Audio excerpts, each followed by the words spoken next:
Bugündən etibarən Türkiyənin Antalya şəhərində Antalya Diplomatiya Forumu öz işinə başlayır. Bu dəfəki forumda da mövcud müharibələr, dünyadakı böhranlar müzakirə olunacaq, həll yolları axtarılacaq. Çünki dünyadan liderlər, xarici işlər nazirləri qatılacaq bu dəfəki foruma da. Forumun əsas mövzusu sabahı dizayn edərkən qeyri-müəyyənliklə mübarizədir. Hansı ki, hazırda da yaşadığımız qeyri-müəyyənlik vəziyyəti, mövcud müharibələr, bir tərəfdə Rusiya-Ukrayna müharibəsi, digər tərəfdə İran, İsrail, Amerika, əldə olunan bir atəşkəs var. O atəşkəsin hər an pozulma ehtimalı var. Davamlılığı müzakirə olunur, hələlik bir nəticəyə gəlinməyib. Beləliklə, bu forumda da mövcud dünyanı narahat edən problemlər müzakirə olunacaq. 40-dan çox ölkədən Xarici İşlər Naziri gələcək, o cümlədən 20-dən çox ölkədən liderlər iştirak edəcəklər.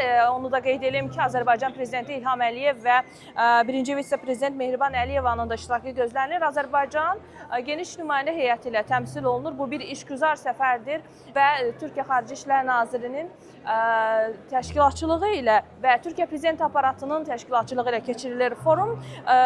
Önəmli görüşlərdən biri də bilirsiniz ki, hazırda sülh danışıqları Pakistanın vasitəçiliyi ilə aparılır. Elə bugün, daha doğrusu forum çərçivəsində Pakistan, Türkiyə, Səudiyyə Ərəbistan və Misir Xarici İşlər Nazirlərinin də görüşü gözlənilir.